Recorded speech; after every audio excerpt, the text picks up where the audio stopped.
No one else was privy to that, but I enjoyed the last sort of minute and a half of watching Mr. Jack Ward just bobbing his head along to the intro music of that while everyone's waiting in the background. It's got a jig to it, I think. It's got a jig. Hello, our second Sunday live on our third weekend of what is proving to be quite the ride in the Championship so far. Welcome along. Thank you to all being here with us. There's already 100 of you with us just a minute or two into the stream. You eager bunch. Over the next hour, we'll get through everything from yesterday afternoon. We've got some dedicated Pompey transfer chat to come. We might even mention a certain Josh Murphy, given the chap that's to the left of me on your screen. Also look ahead to Regis Lebris's Sunderland side making the trip to Fratton Park for our final August Championship fixture. I think there's only one place to start, and that is with Ryan's comment, who said, "Good evening, fellas. Would have taken 3 draws before the season commenced. Fair play to the lads. They've dug deep at times. Can only see it getting better. Play at Pompey. If Reese is on, let's have a dance." So, there you go. I mean, that's just the one way to go. I didn't even introduce you there, mate. How are you? I'm very well, thank you. No introduction needed other than a dance, I'd say. So, but yes, I'm very well, thank you, Tom. With me for what's to come of 4-0 Sunday Live tonight. You've already heard from him as well. Close friend of mine, fellow Championship content creator Supremo, Mr. Jack Ward. Good evening, mate. Thanks for being with us. Good evening, mate. Good evening, guys. Yeah, really excited to be here. I think it's the first appearance of the season. First appearance since you won the league. It's good to be here. It's good to be. We did win the league as well. We never lose sight of that, do we? We never let that mention one, it. No. Never mention it. And one of the people I was fortunate enough to share a fantastic day with yesterday. Dan's back with us. Good evening, sir. It was a good weekend, wasn't it, Tom? It was great fun. It was great fun. And it was actually, and I said this to my dad earlier on, I was quite nervous ahead of the Leeds one because new league, didn't quite know, it was fun enough. It was a big old trip. And it's probably the first away day this season that I've probably really enjoyed. Good evening to Jeff, who said, "Greetings from the US. Satisfied with the start of the season so far. Looking forward to meet the 4-0 crew at Fratton on Saturday." Jeff, if you're coming all the way over from the US, come and find us outside the Victory Lounge. That'll be where you will want to be. Hello, good evening to Joey. And good evening to Logan as well. Welcome along. Great to see everybody. AP's joining us all the way from Maine too. So it's nice to see you all in nice and early. Let's get going then, shall we? And begin of a reminder, like we need any reminder, but we'll do a reminder nonetheless, of yesterday's top tier Teeside away day. Hey, very good evening and a very happy Friday, Andrew. Yeah, good evening, Tom. I'm looking forward to this one tomorrow. A bit of a trip, isn't it? Wouldn't it be nice to go 3 unbeaten, you know?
There's an argument to be made that how on earth did Pompey not lose that game? But then, as you said, they're defending diligently. Big performances all over that pitch again today, Tom. Keep the faith, and as always, Play out Pompey! play out Pompey.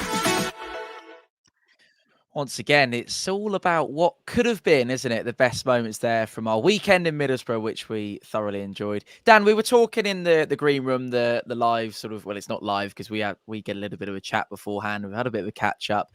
Just over 24 hours on from our post-match debrief there that everyone's just seen. Has anything materially changed from how you initially saw yesterday? No, not especially, Tom. I mean, there's a couple of things that didn't make the cut that I said to you at the time. One of which being that while I think most of us would have taken the 3 points, and most of us are quite happy with our start of the season, and certainly that's been reflected from some of the comments that I've seen among the socials in the last 24 hours.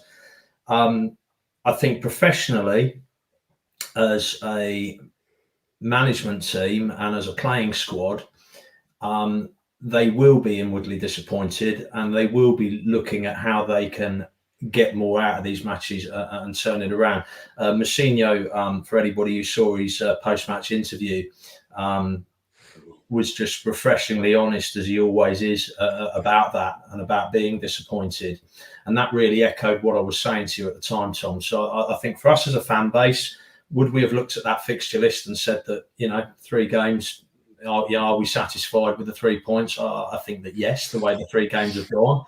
But I think from a professional point of view, what was encouraging is that the squad and the management team are clearly thinking a little bit differently, and that was music to my ears. So no, from my personal perspective, nothing's changed.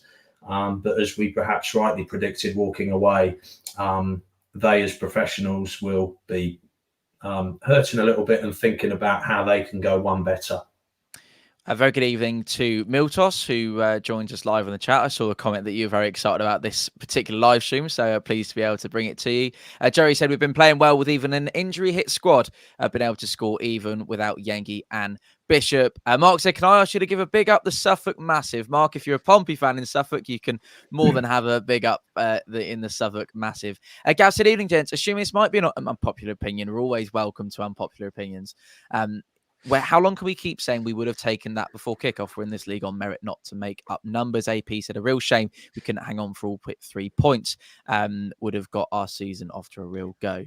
Dazelle did say he was disappointed today. It came into Dill's work. There we go. Apologies, Dazelle, if you're watching Dylan badgering you at his work. I can't imagine what that must have been like serving his table. Jake's in. So goodness gracious, is a rather handsome bunch. Welcome to you, mate. And hello to Sticky Hippo in from the UAE. Fantastic. Thank you for joining us all the way from the UAE. Reese is not in the UAE tonight. He's much more closer to home. I mentioned, mate, in the video that I'm sure you would have seen. Actually, you have seen because you sent me a nice WhatsApp about it that you very much enjoyed it. So I appreciate that.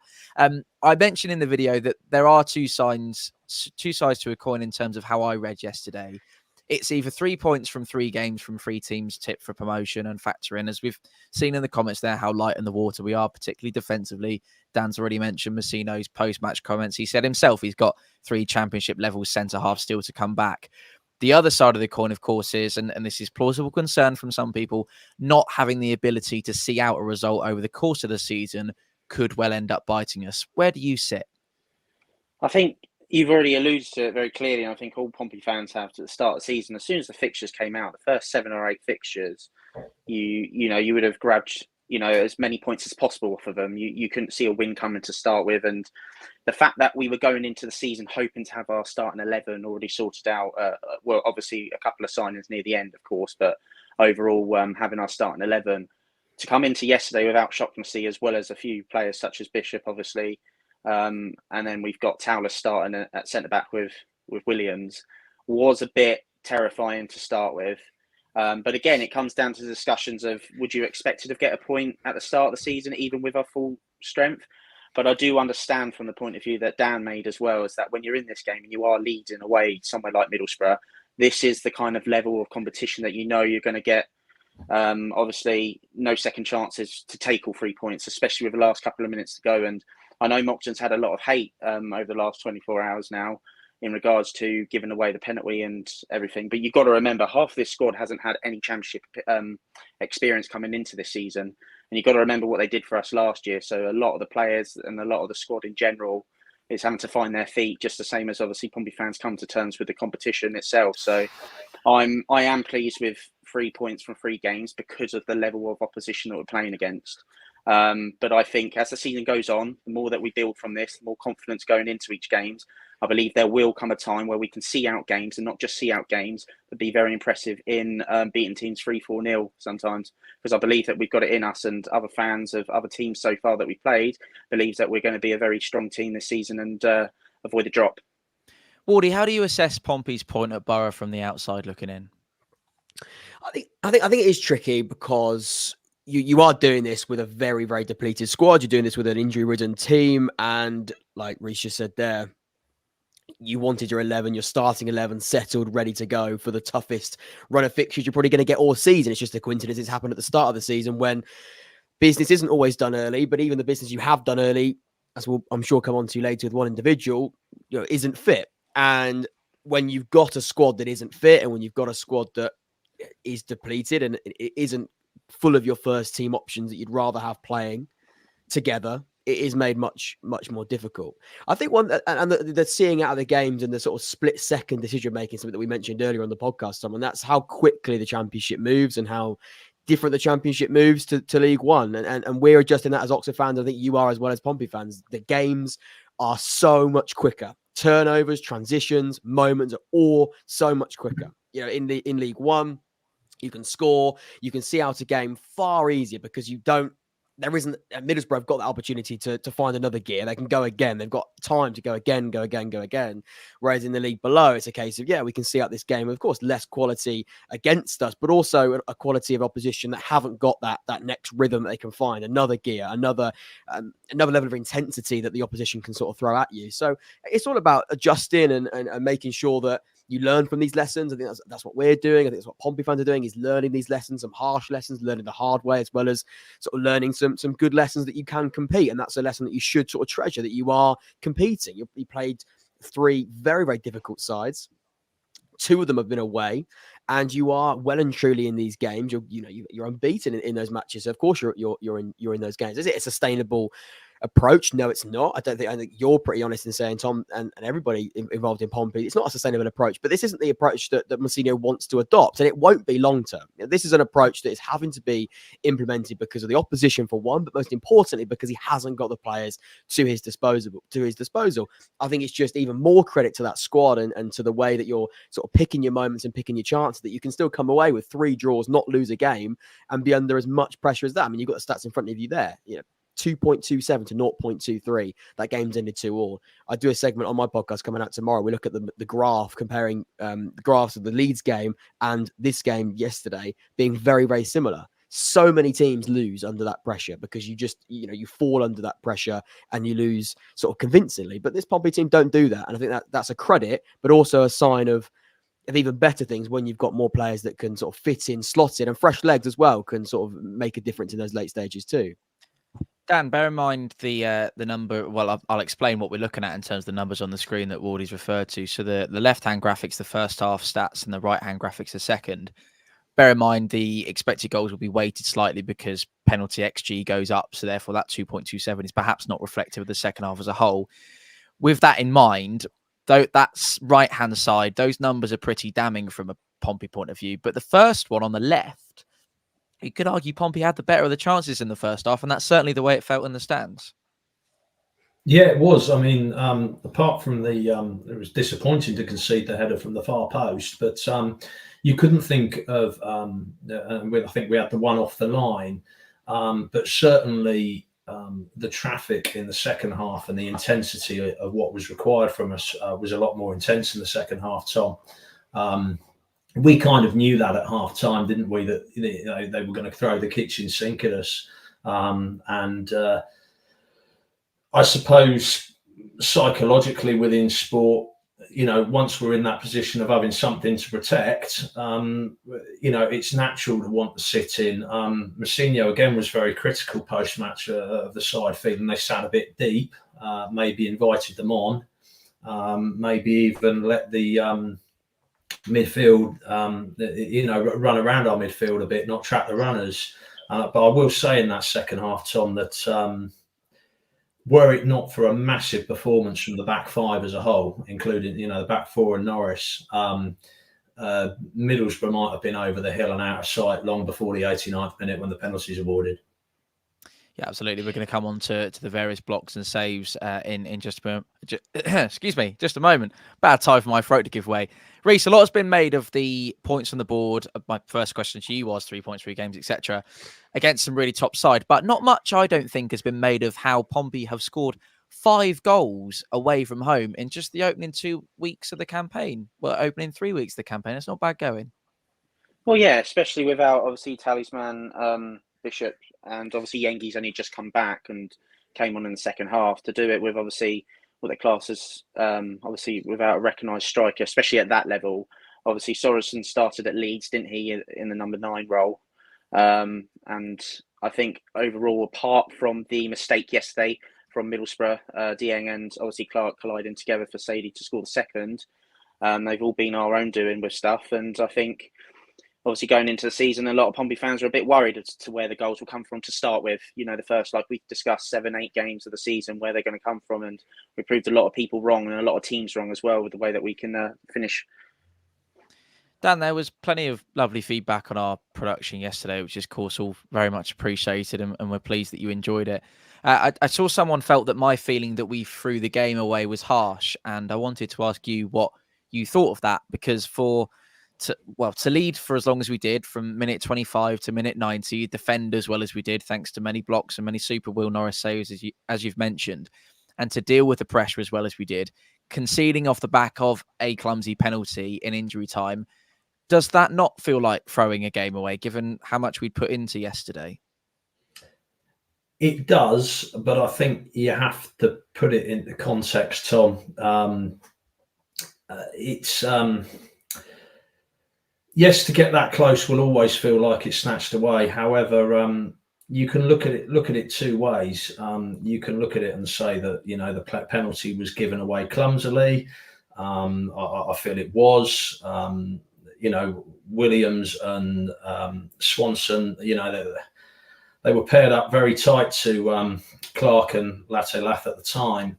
And he still had a lot to do breaking into the box. And it's easy to be critical of Moxon in that moment, say, well, why do you put hands on and give him the opportunity to go down?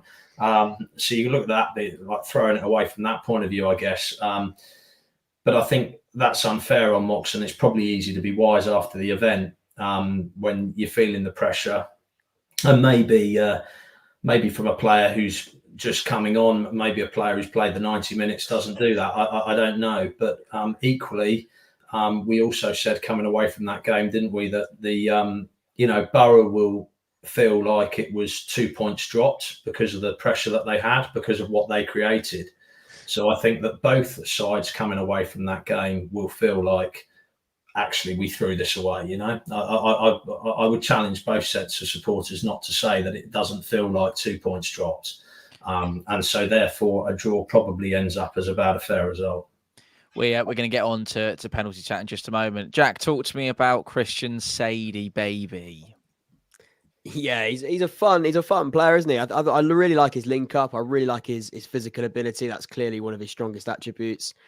I wouldn't, and even the goal that came from the 2 the defender and the goalkeeper colliding with each other. He actually still comes from him. He wins the initial duel with Luke Ayling. It's not a foul for me. He's asking for a foul. It's not a foul. He wins it fairly, and then sort of lets the Middlesbrough team sort of do the work for him, and they collide, and it's an open goal. But it does come from really good link up play. And actually, his first goal too comes from him holding up the ball, laying it off to Swanson, and then he drifts into the box pretty much unmarked. If you watch his movement there's not one Middlesbrough player looking at him. Numbers at 18 looks like he's going to, and then just sort of stops there, and he just sort of carries on. I don't quite know. If you just stop it there. I don't quite know what Middlesbrough are trying to do there. It was almost like they they thought they defended him in the first place, and they never had to touch him again.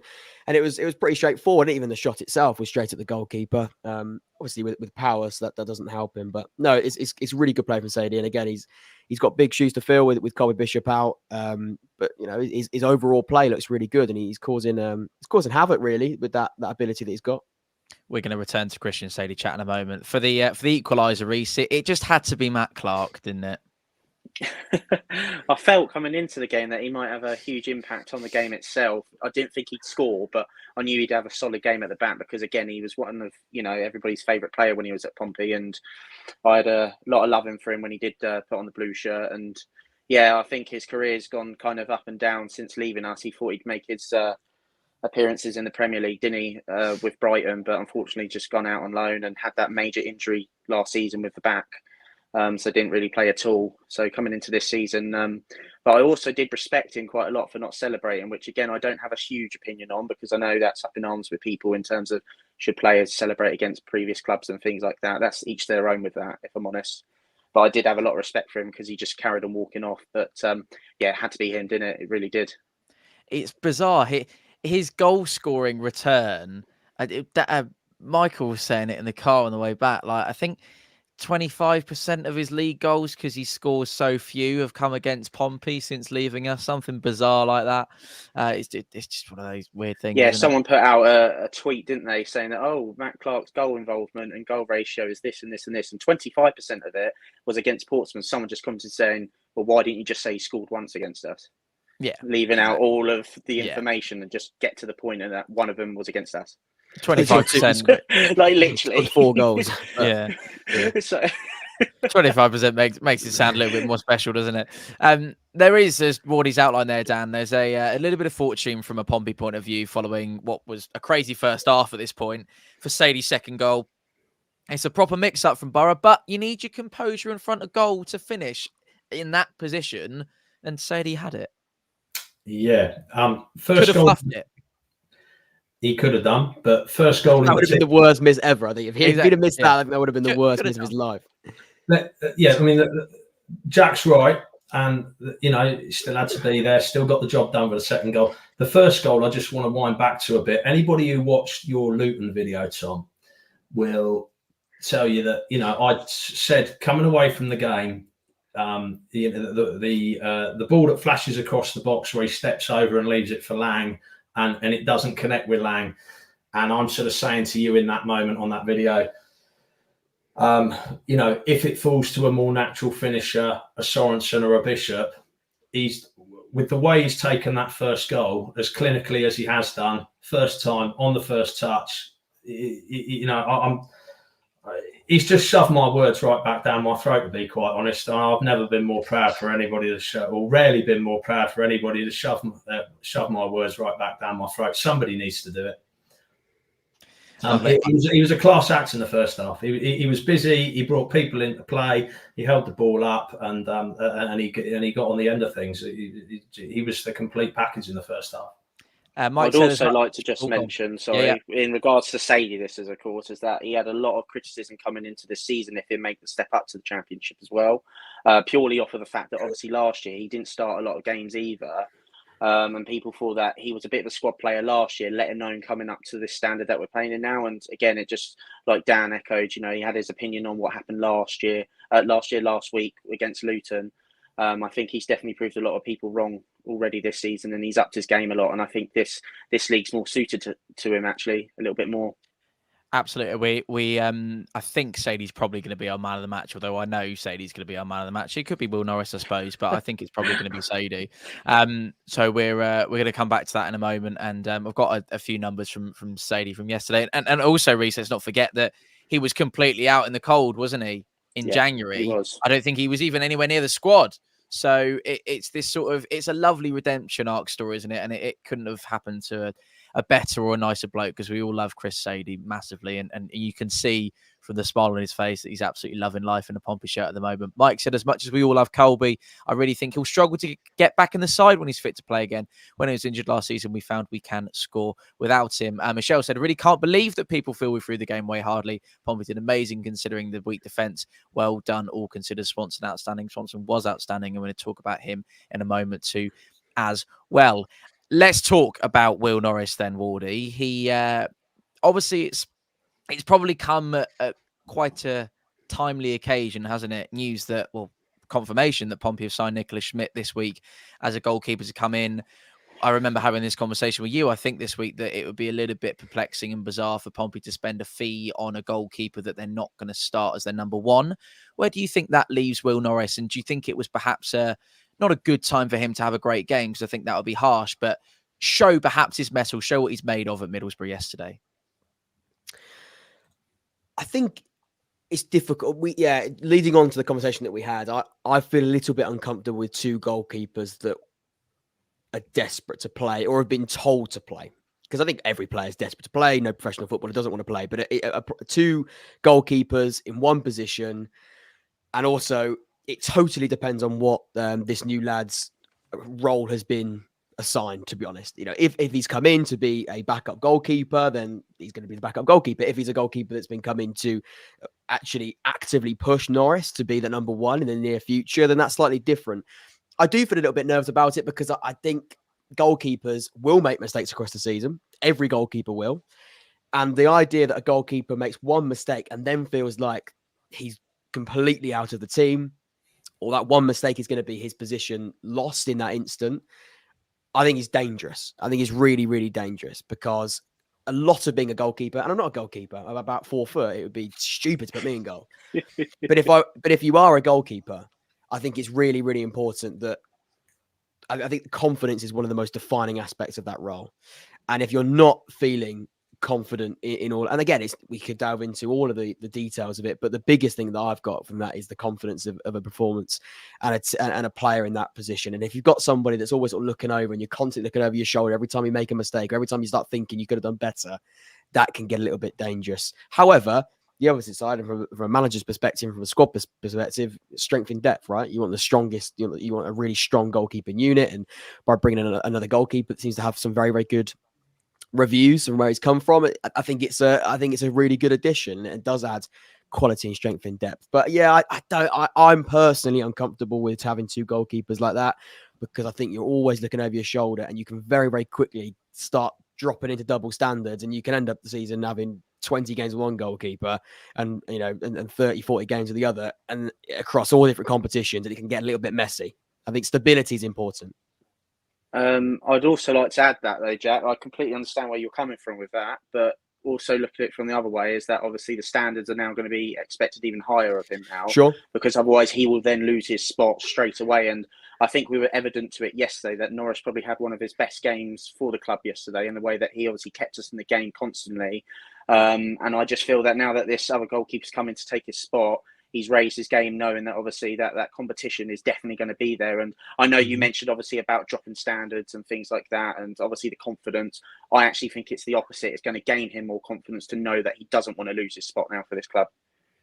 Glenn's made a great point in the chat, by the way. He said that if Mousinho was 100% confident with Will Norris, with you already signing a goalkeeper that I think was deemed comfortably as a backup, that's true. I think that probably says quite a lot about the fact that I don't, it would be weird for this new player to come in and be the backup goalkeeper, given his age and given the fact you've already signed a backup goalkeeper in this window. Yeah. So Wardy's saying don't want to mess around with your goalkeepers, you want to stick to a number one, Dan. Reece has also come back with a point with, well, it's no coincidence that Will Norris's game has already stepped up in the last week, so therefore it's good news. Where do you stand? I think he's had a great start of the season. You talk about yesterday. I can look at the Leeds and Luton games and say that they're three fairly similar performances. And I'd say that the back four in front of him has had big performances in all of those games as well. I'm a little bit erring towards Jack's argument, though, in that I sometimes think that it builds pressure, which in a sense can be seen as positive. However, I can think of plenty self-fulfilling prophecies, if you like, plenty of situations in life, Tom, where sometimes you're trying so hard not to make a mistake, instead of relaxing and just doing something, that you end up making a mistake. If that makes sense, you end up trying so hard not to do things that you sort of end up doing them. And I think that players need to be able to play with freedom. The flip side of that argument has always been that competition focuses minds, create great teams, and why should that not be a goalkeeper? But I think overall, given the position, I'm probably moving towards Jack's argument. But I'm just going through our squad. We've got competition for places all over the pitch. It's really quite encouraging. But yeah, where the goalkeeper's concerned, I'm erring towards Jack. Ryan saying the signing of Schmid is a long-term thing for me. Archer won't be here next season. I'd say it's all about building a team. Great to have two keepers who could easily be number one. Thanks to your comment, Ryan. A visible comment saying seems an unnecessary concern that will cause a problem. Gav said we bumped into the players on the way back at the services. We all gave Norris heaps of praise. And his comment was, I'm very sore now. He had one hell of a game. Miltos has said Will still remains our undisputed number one. Schmid will have to fight to claim the right of earning a place in the starting 11. We'll see what pans out within the goalkeeping union. Great chat from the panelists. Great chat from you guys in the section down below on goalkeeping. I suppose it's just maybe one of those that we're going to have to wait and see. Right then, we're going to talk a little bit about the back four in a moment. But first of all, I wanted to get on to the supremest opportunist in front of goal, which is Mr. Christian Saydee, and what a absolute stormer of a game he had. He was the FOTMob ratings man of the match, soon being on the pitch for just over an hour, and 2 goals yesterday. And Wardy, a little bit of a spoiler for people tomorrow morning. I crowned Chris Saydee my number one pick for player of the championship this weekend, which is high praise, but I think it's probably warranted. Yeah, we've touched on the main points of Saydee. I think it's a nice redemption story. I think it's really nice that you've got somebody who, and actually it links in a way back to the Norris situation. He had a point to prove. He was out of the team, so the opposite of the Norris situation, but he's out of the team and he's fought his way back in it. And now he's holding down this position, and it's his position to lose. I don't think this is a case of he's in here and when the players come back in or when new players are signed in that role, he's going to come straight out. This is now his position to hold down, and he totally deserves it. I thought he was really, really good. I think he has been good through the season so far. He's been a presence. He's been an incredible player with his back to goal, which I think is something and gives Pompey a different dimension with the way you're looking to play when it's slightly direct at times. Having a focal point is crucial. Having somebody who can hold at the ball and sort of slow the tempo of the game down when you are under pressure, and it sort of gives you that sort of ability to sort of relieve the pressure, and you can all take a breath, and the players can sort of go, yeah, we might have been under the cosh for 20 minutes, but we can stick it up to Christian Saydee. He can relieve some of the pressure, and then we can start trying to build a little bit of rhythm ourselves. When you've got somebody else and you sort of lump it up, it can easily just come straight back over, whereas you've got that sticking point in Saydee, which I think is good. And again, if he puts in numbers like he has done yesterday, and with the numbers you've seen there, they're really positive. But having someone that can just sort of relieve pressure from a situation where you are going to be understandably at the moment under the cosh for large spells, I think he's a really, really handy asset. So yeah, certainly deserved as the best player from your eyes, the best player from the championship this weekend. Reese, Jake laughed off my Christian Saydee has his own postcode analogy, but his ball control and his strength in possession, it's really quite something, is it? You wouldn't want to try and get the ball off him, would you, if that was your task on the pitch? He was phenomenal yesterday. And again, although we don't know Saydee for his goals, but any Pompey fan that's ever seen Christian Saydee play for us, he will dominate a defender in terms of strength-wise. He just gets the ball moving. And I know sometimes, obviously, i.e. Middlesbrough, Leeds, etc., the teams that we've played already this season that have a lot of the ball, a lot of chances created down our end rather than the opposition's. Saydee can be the one to start a counter-attack, start, obviously, the ball moving in the opposite direction. And his hold-up play yesterday, it was just confidence after confidence, especially when we scored after 2 minutes. You just knew that for the next, I'd probably say half an hour of watching him, he didn't really put a foot wrong, and he was winning every duel possible that the ball was lumped towards him. And I think that just says it all, especially Aylin. He had a torrid time against him yesterday. And I know that he went off because he was absolutely knackered, but wouldn't you be after putting in a performance like that for so long?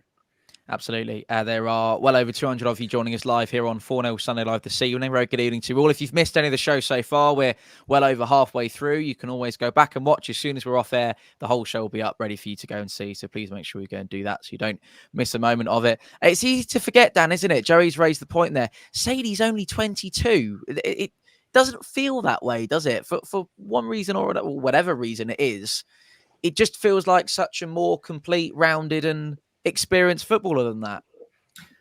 Yeah, I mean, the difference between him and early part of last season is incredible. We already knew he was big and strong. But yeah, post-January, with the opportunity he was given through the second half of last season, he's grabbed it with both hands. And as Jack says, he offers us something going forward.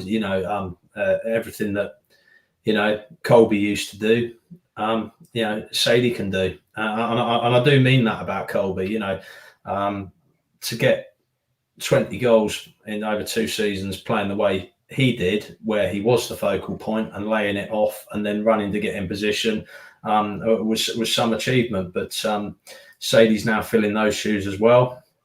And he's got all the attributes to do it, as Jack says. If I was playing centre off, I'd need to rugby tackle him. There's no way. There's no way I'm shifting that. What is nice is the poise and touch that he displayed at times yesterday within that. Yes, he's a big man. Yes, he's hassling centre halves and sort of, having them climb all over him. But at the same time, the layoff for the first goal, the way he moved to get into position, the touch on the strike. He's got dexterity within that power, and that shouldn't be underestimated. I felt, as much as we were trying to be kind, there's a video at the end of last season where you were talking about him having his own postcode, and we're talking about what a unit he is. And I can hear Stuart Hall's commentary on Radio 5 Live talking about Heskey blundering like a wildebeest through the middle of the park, and Saydee does that as well. And but that also belies the fact that the man's got great touch and great dexterity, and that shouldn't be taken away from him. He's really evolved in the last 12 months to be a real asset to us. And the final argument I think I will make, and oddly, is something that my dad raised with me a little while ago, and normally I take his sort of shouts on the outside shouts on football with a bit of a pinch of salt, but he always wants Saydee to start, and a lot of people, myself included, always saw Saydee as that impact player to come on, break up play, and be a bit of muscle in the middle of the pitch.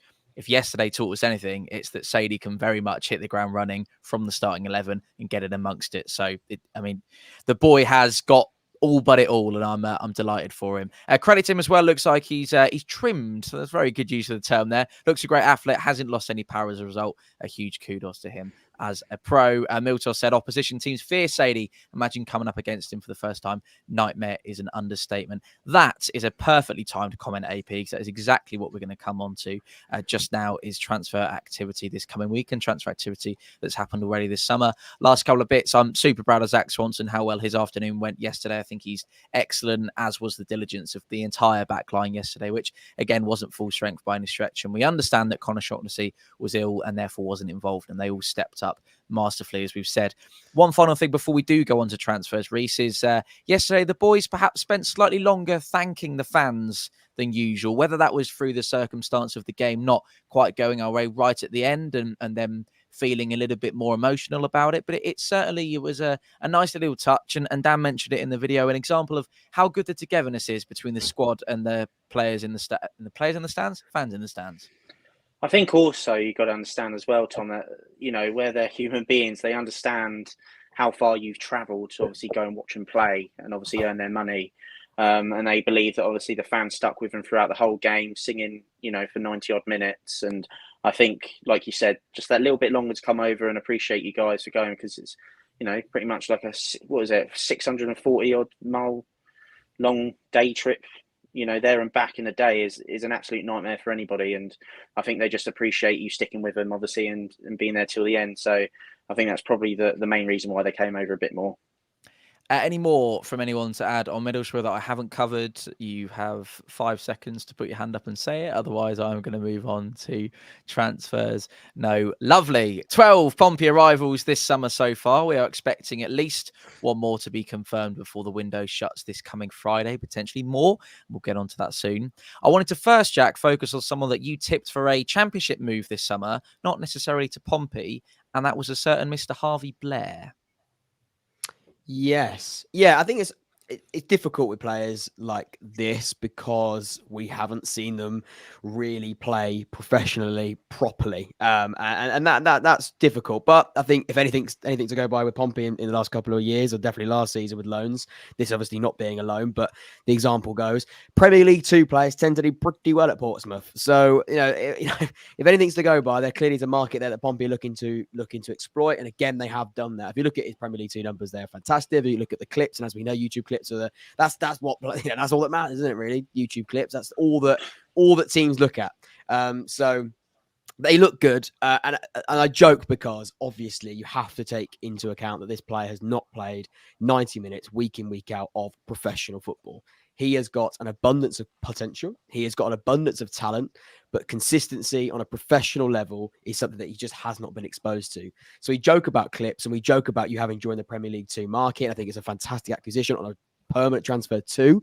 Shows a real sign of ambition and intent. I think he has got a really, really Abu Kamara-like profile. I think he's got a really exciting dribbling ability that can really cause problems with defenders 1v1, which is an asset that Kamara I thought was fantastic at. He's also a bit more of an inside forward, similar to Kamara. He likes to drift inside the penalty box and shoot as well. He's got a really, it's a style that I've seen. It's quite rare actually in sort of modern day wingers, but it's the ability to actually shoot so powerfully in the roof of the net. I think if you watch a lot of his clips, a lot of his goals come from him absolutely thundering it in the roof of the net when he cuts inside on his stronger foot. So it's a really interesting signing that I'm sure John Mousinho and Richard Hughes have looked at with a lot of detail, and there's a big reason why they've spent a significant fee on him, and they've also trusted that this player might not have played professional minutes before, but they feel as though he can make an impact straight away. He came on yesterday, so it's not a developmental signing by any means, but it is somebody that's going to require patience. But he looks like someone who will make an impact now, but I think can make even more of an impact with that ability that we've seen in his early stages of his career in the future as well, which I think is important to invest in assets. Reese, I tweeted about this on Friday among the excitement of how much a star this boy could well turn out to be for Pompey. I don't think we should lose sight of the significance of paying a fee for a player from a Premier League club on a permanent basis. And it is, I mentioned this to Dan on the phone on Friday as well, it is business that would have felt an absolute world away just a few short years ago. And also, you've got to remember, we've got a lot of trust and understanding of obviously Hughes and Mousinho with the business that they've done since coming to the club. Getting Kamara in last season, getting Robertson in, all these unproven talents at a young age that kind of just want the pitch to be able to prove their talent, obviously, to the world and get started in professional football. And I think obviously we've got the right coaching and managerial in place to obviously help them develop in the longer term. And you've also got to remember with Blair, as he's had a really good pre-season away with the first team out in America and stuff, and played some games against big teams like Man United, of course, and things. And obviously there was something in him to be obviously allow him to travel with the first team in the first place. So, but you are absolutely right. People are forgetting about obviously not just signing him from a big club like Liverpool, but actually paying a fee for him and developing him at Pompey for years to come. So it's like Jack said, it's for the here and for the future as well to develop. So you never know what we've got on our hands yet. And it's and Wayno's put it there really well there, actually, Dan. It was difficult for him, wasn't it, Harvey Blair? Probably wasn't the easiest or most ideal game to come on and make his debut. Not just the state of the game at the time, but he had no more than a single training session, if that were the squad. And we should also say as well, we are led to believe, and obviously rumours and all that, and nothing confirmed here on 4-0 Sunday Live, and we do talk in rumours sometimes, but we try and have a little bit of basis to them, that Harvey Blair was very much a player that Pompey were interested in this time last year, and ended up actually going for Abu Kamara because Harvey Blair was unavailable or injured, I believe, or just wasn't quite ready to come to us, maybe even on a permanent basis or a loan or whatever was discussed at the time. So it wasn't an easy game for him to come into, but how do you think he did? I thought, given the state of the game when he came on, it's a little unfair to judge him. And, apart from giving the free kick away on the edge of the box, I find it really hard to be critical of him. He was a presence throughout. He did what he could, but it's almost an impossible game to judge. You talk about him being one for the future. I certainly think Murphy being back fit will help him, because I think the onus on that left side suddenly won't be about him. Silvera can play the left as well as we know, and I know Blair as what he has played. He's probably more left than right in a wide position. So I think how we nurture him is important. But in terms of yesterday's performance, I just don't think it's fair to judge him. He came on, he tried to compete, he gave a free kick away edge of the box. Some people will be critical of it. It's been mentioned in the last 24 hours, but I think that's incredibly harsh to go for a forward-minded player to come on when the momentum's so far against you. I'm just the jury's out, and we need to be fair with him. And I think with patience and time, and the international break coming, and a fit Murphy and Silvera available for selection, the pressure will be off him to get involved in training, and for us and him to work out where his true potential really lies. And not expect too much too soon from the lad. But certainly, it's a real positive, and it's one that yes, I'd heard about last year through the rumour mill. And it's nice that we're talking about these types of players, because if he's even in that company, he clearly has attributes. Josh Murphy, who Dan's outlined there, is going to be a brief subject of conversation in a moment. Before we talk about that, friend of the show, Neil Allen, has reported today that Mark O'Mahony, although I think Reese thinks it's pronounced slightly differently, so we'll try and get a confirmation on that, that he's completed a medical at Pompey, and following Brighton's under-21 involvement in the EFL Trophy this coming midweek, he will be a Pompey player, hopefully by the time the window shuts on Friday. More than likely, I'm not as close as you could get to definitely. Another striking compliment to add to our side. I was trying to think of the right term of phrase there. Welcome along to 4-0 Sunday Live. You're just joining us. You have missed the majority of the show, but don't worry, you can go back and there'll be time stamps on the scrolling bar down the bottom that you can go and click to and listen to your favourite part of the show. We do also, and we're talking about rumour mills here, Reese, and just briefly on this one, because we may be absolutely wide of the mark, but I understand the Burnley move, the Burnley defender whose name's completely escaped my name, that's gone to Ipswich today. O'Shea, thank you. Mate, God, that arrived in my ear very quickly. That may well free up George Edmondson as a potential move to Pompey. Now, we take that with a pinch of salt, because John Messina, after the game, I don't know if anyone's heard any of the interviews, I think it was the one with Andy Moon at Solent, who said that we don't want to rush things in terms of getting a centre-back in, because in 2 weeks' time, when McIntyre and Paul might be a little bit closer to full fitness, we don't want to be left with too many defenders on our books, which I think is absolutely fair enough. Whether that points to maybe the Edmondson deal being slightly further away than we think, we don't know. How would you see that one as an asset to come in? Because it's someone we, again, have been keen on for quite some time, allegedly.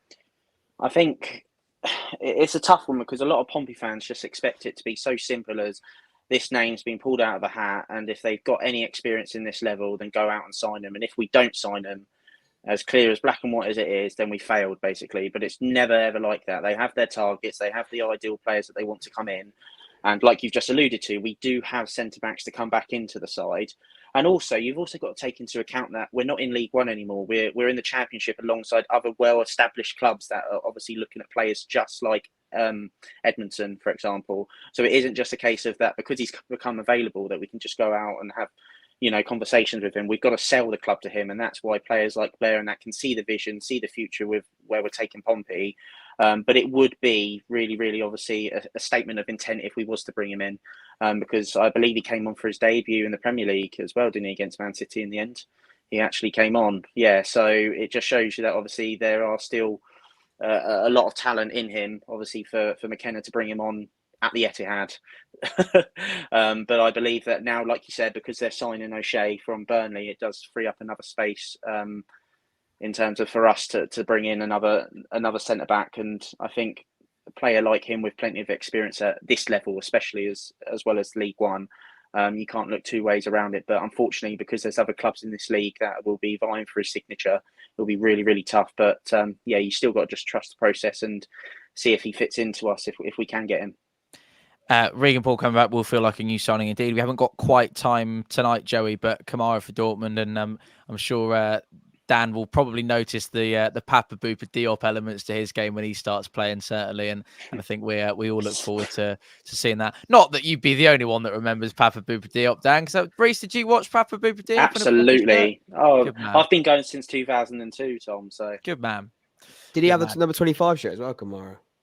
yeah, Yes. he did. Has he been given that? The natural progression. I did see that and thought, oh, that's going to sting. That's going to sting. That's all right. It's just just natural progression. That's all it is.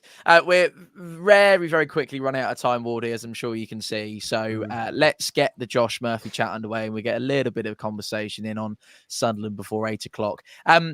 Yeah, we've had phone conversations and I've warned him, everybody. I know we're on a live show. I've asked him to dumb down and sort of water down the conversation a little bit. Just bring the notch down on it a tad because you basically say I told you so is what you said. No. Well, no, I'm not going. No, you did, didn't you? I said that when he signed. This is what I said when he signed. I don't think this conversation is slightly irrelevant now. To be honest, I think it's a bit outdated. I think the bottom line is Murphy when he's fully fit, and if you get the Murphy that we had for 6 months, you've got one hell of a footballer. You've got one of the best wingers I've seen in League One, and if you've got one of the best wingers in League One, there's a high chance you've got somebody who can do it in the Championship. And he has done it in the Championship before, albeit a long time ago. The only issue that we said when he left and after the emotion of it had settled down and after I'd sort of had to take the photo of him off the wall, I said that he is a player that we did have for 3 years.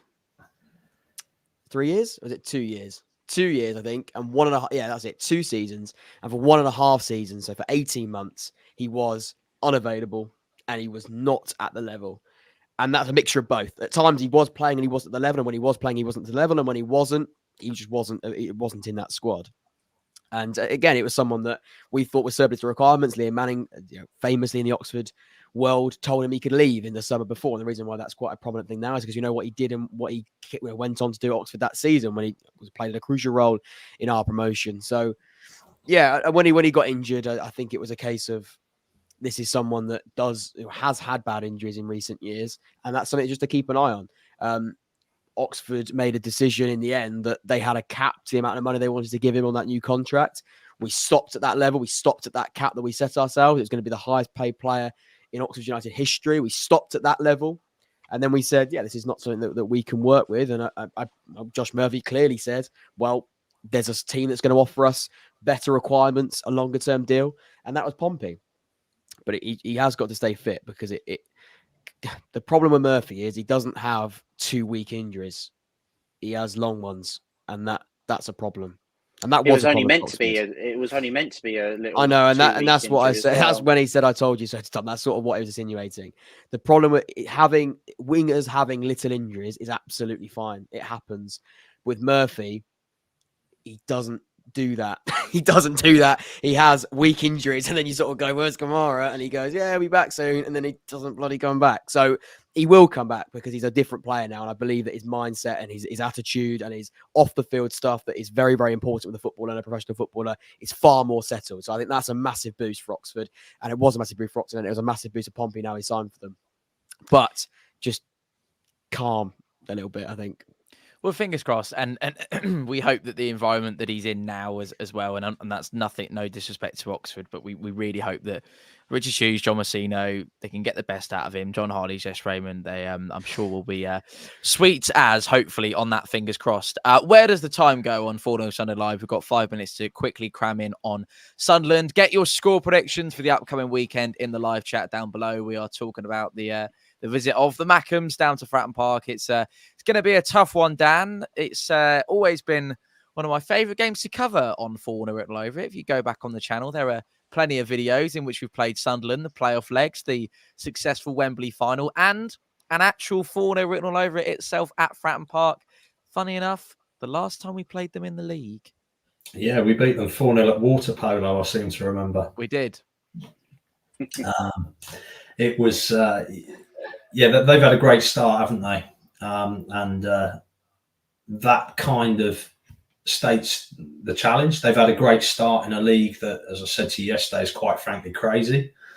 We've got Preston turning over Luton. We've got Millwall scoring 5 goals over the first 2 games and not picking up a point. But Sunderland have hung in there. 4-0 over Sheffield Wednesday. Have been 4-0 winners themselves. And in this crazy league, they've managed to post 3 wins out of 3 and lead the table. So let's not underestimate the challenge. But I'd love to think we can stick a 1 in our win column before we stick a 1 in our losses column. So no, I'm going to go for a narrow victory, but I'm probably hoping. As I mentioned at the tail end of the video, Reece, yesterday, they'll be without Jack Clark, who, of course, completed a permanent move to Ipswich over the course of this weekend. Dan Neil will be serving as... sorry, my voice completely went at the tail end of yesterday, and I'm probably shouting in the away end. He completed a permanent move to Ipswich over the course of the weekend. Dan Neil as well. They're real stars, of course, but aside from that, Reece, it's still an incredibly young, spirited Sunderland side that we face next weekend. And that's it. It's a very young, talented squad that obviously the new manager's come in with his new ideas and freshened it up quite a bit. And I think they're tipped as well to be underdogs from many people this season to get into the playoffs. And you can obviously see why they're a huge club. Even without Clark yesterday, they seem to turn over Burnley all right, with no issues in regards to creating chances and defensively being resolute. And I think Dan Neil will be a huge miss for them. But you still can't underestimate, obviously, how good they're going to be. And, we've already discussed the 3 games that we've played. There's no easy games in this league, and it's just going to get even harder at the moment. But we're back at Fratton Park. We've got confidence going into it that we can go toe-to-toe with the big dogs in this league. And there's no reason why we can't turn them over and get our first win of the season. So I'm a bit like Dan. I'm going for a narrow win. So I reckon it will be 2-1.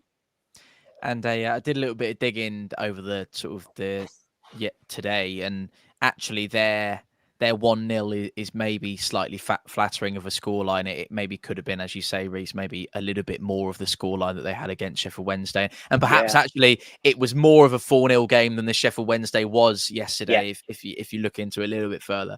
Joey said, can't wait for Saturday. My friend Steve and his brother Ollie coming down with the away crowd. Ollie's first time to Fratton. My mind's telling me 2-2, but my heart is telling me 3-2 Pompey. Right, I've got about a minute and a half to get for every single score prediction. So here we go. Yeet Smallroom, 3-2. Fish Tank expecting an epic against Sunderland, 1-0 Lang to score, 2-0 Sunderland from Liam. Glyn said, great show, guys. Thank you very much. Minnesota, see you there, Glyn. Look forward to seeing you there. Miltos is going for another 4-0 over it win. Sunderland cracking form last time we beat them. Absolutely they were, but that's a very good point, Joe. Banging form. Wayno saying 3-1 Pompey. They got off to a fly. We are going to put a stop to that at Fratton. Ryan saying first win to come on Saturday, 2-1 Pompey. Lang, then Yengi winner. Oh, imagine the scenes, Ryan. AP's going for a 1-1. A visible comment wants to see first home goal of the season. I'm glad the hour's nearly gone because so's my voice. Mason said 4-0 Sunderland. Not 4-0 Sunderland, 4-0 Pompey. Yengi hat-trick coming on Saturday from Aaron. Mason said 3-1 Pompey next Saturday. 3-1 from Ethan. 1-1 draw. 2-1. They equalised in stoppage time. That's happened.